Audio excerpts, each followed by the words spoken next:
Imaginez une seconde que tout ce que vous pensiez être stable, solide et acquis dans votre vie disparaisse avant même que vous ayez eu le temps de finir votre café. C'est exactement ce qui est arrivé à Lisa Aplo. C'était un vendredi matin, il était tôt, il faisait encore nuit, et le seul bruit dans la maison était la respiration lourde de son mari, Dan, qui dormait à côté d'elle. Et puis, soudainement, le bruit s'est arrêté, juste comme ça, un silence absolu terrifiant.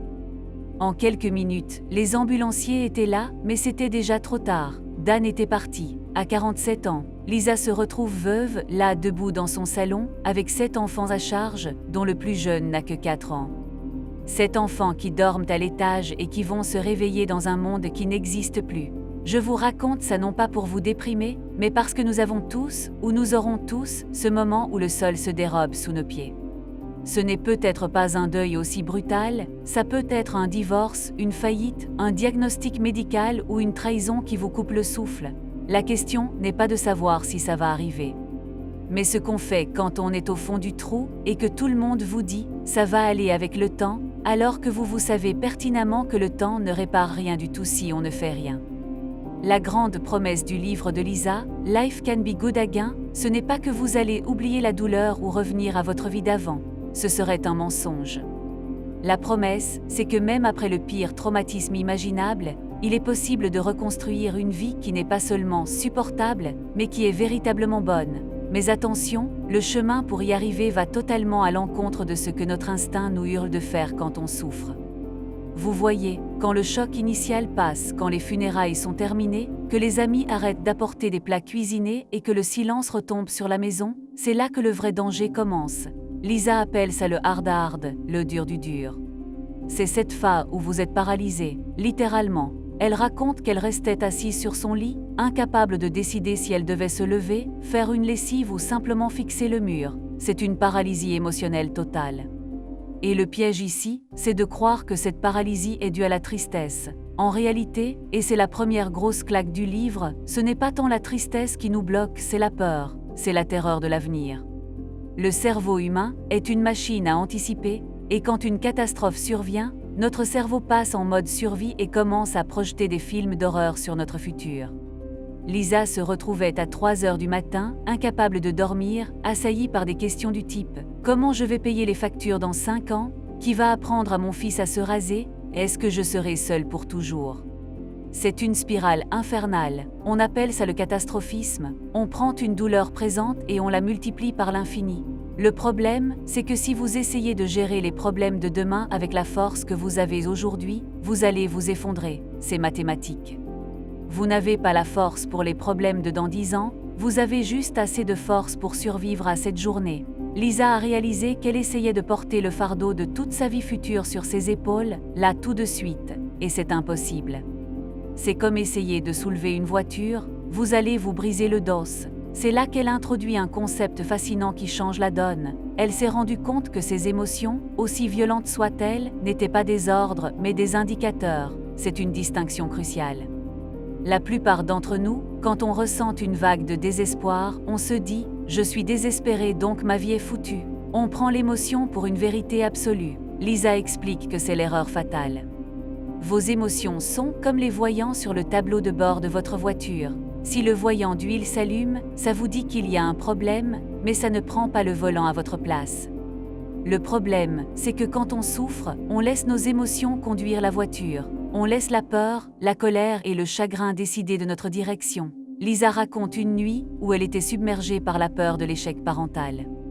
Elle se voyait déjà échouer à élever ses 7 enfants seule. Elle a dû physiquement se forcer à arrêter ce train de pensée. Elle appelle ça capturer ses pensées. Ce n'est pas de la pensée positive un peu naïve, genre « tout est beau ». Non, c'est une discipline militaire mentale. Elle a commencé à écrire ses peurs sur papier. C'est tout bête, mais c'est puissant. Quand vous écrivez « J'ai peur que mes enfants tournent mal parce qu'ils n'ont plus de père », vous sortez le monstre du placard. Une fois sur le papier, vous pouvez le regarder en face et vous demander « Est-ce que c'est vrai là tout de suite ?» Non. Là tout de suite, les enfants dorment. Ils sont en sécurité. C'est ça le twist. On souffre souvent plus dans notre imagination que dans la réalité présente. La réalité est dure, oui, mais l'imagination est une torture. en triant ses pensées, en séparant les faits réels. Mon mari est mort, j'ai mal, des fictions de peur, je ne serai plus jamais heureuse, mes enfants vont rater leur vie. Elle a pu commencer à respirer à nouveau. Elle a compris que pour s'en sortir, il ne fallait pas essayer de voir tout l'escalier, mais juste la première marche, juste la prochaine chose à faire. Pas gérer ma vie de veuve, mais vider le lave-vaisselle.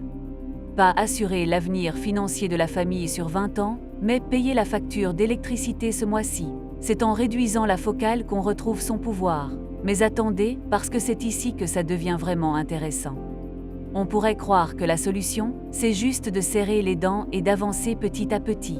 Mais Lisa a découvert quelque chose d'encore plus profond, quelque chose qui va à l'encontre de tout ce qu'on nous apprend sur le deuil. On nous dit souvent qu'il faut passer à autre chose ou qu'il faut rester fort. C'est des conneries.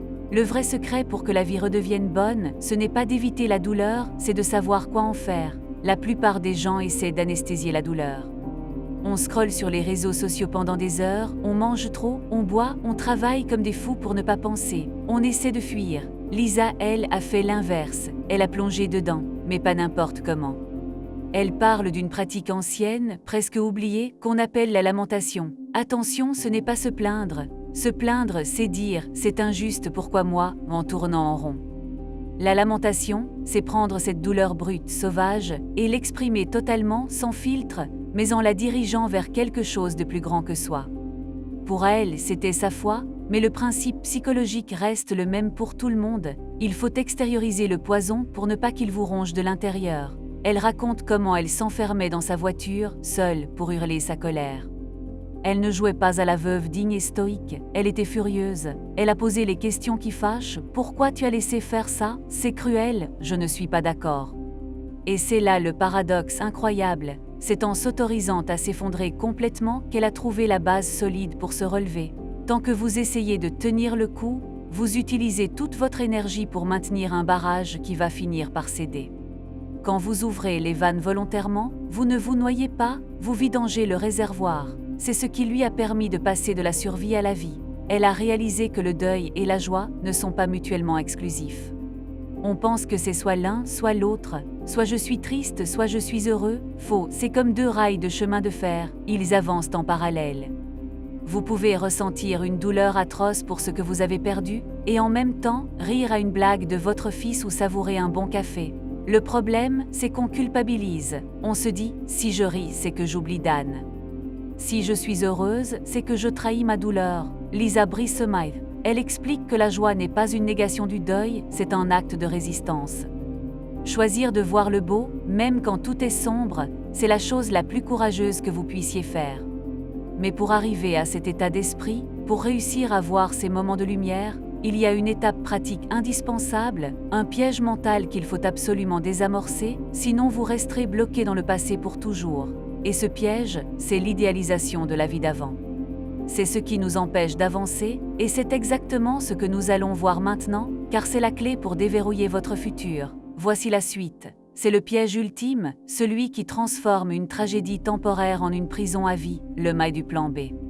On a tous cette tendance naturelle à diviser notre vie en deux catégories. Il y a le plan A, c'est-à-dire la vie qu'on avait prévue, celle où tout se passe bien, où on vieillit avec notre conjoint, où notre entreprise cartonne, où on est en bonne santé. Et puis, quand le drame frappe, on se dit qu'on a basculé dans le plan B, une vie par défaut, une version bas de gamme, moins bien, une sorte de lot de consolation un peu moisi. Et c'est là que Lisa nous arrête tout net. Elle explique que tant que vous considérez votre vie actuelle comme un plan B, vous ne pourrez jamais être heureux. Pourquoi? Parce qu'on n'investit pas dans un plan B, on le subit, on attend que ça passe. On vit dans la salle d'attente de notre propre existence en regardant dans le rétroviseur, obsédé par ce qu'on a perdu. La réalité brutale, c'est que le rétroviseur est trop petit pour conduire votre vie. Si vous fixez le passé, vous allez vous cracher dans le présent. Lisa insiste sur un point qui peut sembler dur à entendre, mais qui est libérateur. La vie que vous avez aujourd'hui, avec ses cicatrices, ses manques et ses douleurs, c'est votre vie. Point. Ce n'est pas une erreur de parcours. Ce n'est pas un accident cosmique qui n'aurait pas dû arriver, c'est votre chapitre 2. Et ce chapitre a autant de valeur et de potentiel que le premier, mais il est différent. Accepter ça, ce n'est pas dire « ce qui m'est arrivé est génial », pas du tout. c'est dire ce qui est arrivé, maintenant, qu'est-ce que je construis avec les briques qu'il me reste? C'est la différence entre la résignation et l'acceptation. La résignation, c'est abandonner. L'acceptation, c'est le point de départ de la reconstruction. Elle utilise cette image forte. Quand une tempête détruit une maison, vous pouvez rester assis sur les ruines à pleurer sur les murs qui ne sont plus là, ou vous pouvez regarder les fondations. Si les fondations sont là, vous pouvez reconstruire. Et souvent, la maison qu'on reconstruit est différente, peut être plus petite, peut être plus bizarre, mais elle est plus solide parce qu'elle a été bâtie dans l'adversité. Alors, concrètement, comment on fait?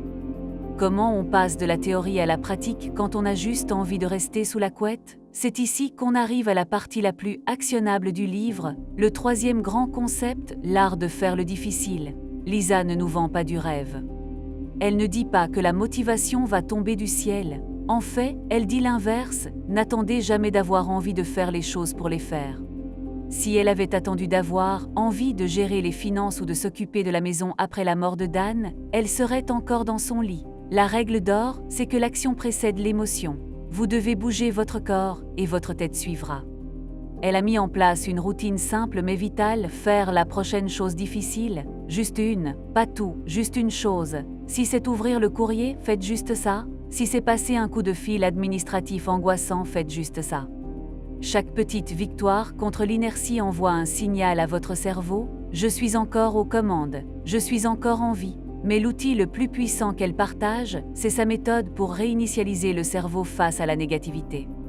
Quand on souffre, notre cerveau devient un radar à problèmes. On ne voit que ce qui manque, que ce qui fait mal. Pour contrer ça, Lisa a commencé une pratique quotidienne non négociable, noter 3 cadeaux par jour. Attention, je ne parle pas de la gratitude Instagram avec des couchers de soleil et des lattes au matcha. Je parle de trouver de la lumière quand on est dans le noir complet. Au début, elle galérait. Ses listes étaient du genre 1. J'ai réussi à me doucher. 2. Les enfants n'ont pas pleuré pendant le dîner. 3. Le soleil s'est levé. C'est tout. Mais la science derrière, ça est implacable. En forçant votre cerveau à chercher 3 choses positives, même minuscules, vous créez de nouveaux chemins neuronaux. Vous entraînez votre cerveau à repérer l'espoir au lieu de scanner le danger. C'est comme apprendre une nouvelle langue. Au début, c'est laborieux, on se sent faux, on a l'impression de se mentir. Mais au bout de quelques semaines, ça devient automatique. Vous commencez à voir les opportunités au lieu des obstacles. Elle appelle ça cartographier la fidélité de la vie. C'est la preuve accumulée que, même dans le pire des jours, tout n'est pas noir. Il y a des nuances de gris et parfois des éclats de couleurs. Et c'est là que tout se connecte. Le message ultime de Life Can Be Good Again, c'est que la vie n'est pas binaire. Ce n'est pas soit tout va bien, soit tout va mal. La vie est un mélange complexe, désordonné et magnifique d'Oé. Vous pouvez être en deuil et avoir de l'espoir. Vous pouvez pleurer votre passé et être excité par votre avenir. Vous pouvez avoir peur et avancer quand même. C'est cette capacité à tenir les deux réalités ensemble qui crée la résilience. Lisa Aplo n'a pas surmonté la mort de son mari au sens où elle l'aurait oublié. Elle porte cette perte avec elle, mais elle ne la porte plus comme un boulet, elle la porte comme une partie de son histoire qui lui a donné une profondeur et une force qu'elle n'aurait jamais eue autrement. Elle a découvert que le vide laissé par la perte peut devenir un espace pour quelque chose de nouveau, quelque chose d'inattendu. Alors, si vous traversez votre propre tempête en ce moment, si vous avez l'impression que votre histoire est finie, souvenez-vous de ceci, tant que vous respirez, l'auteur n'a pas posé le stylo. La page est peut-être tachée de larmes, elle est peut-être froissée, mais elle n'est pas terminée. Vous avez encore le pouvoir d'écrire la suite. Ce ne sera peut-être pas la suite que vous aviez prévue dans votre plan A, mais ça peut être une histoire incroyable, pleine de sens, de connexion et oui, de joie. Ne laissez pas la peur du lendemain vous voler la force d'aujourd'hui. Faites la prochaine petite chose. Cherchez la petite étincelle de lumière. Et petit à petit, sans même vous en rendre compte, vous verrez que la vie effectivement peut redevenir bonne. Si cette philosophie vous parle et que vous voulez plonger dans les détails pratiques de la méthode de Lisa pour traverser les épreuves, je vous mets le lien vers le livre juste en dessous dans la description. C'est une lecture qui change vraiment la perspective. Prenez soin de vous et on se retrouve très vite pour la prochaine vidéo.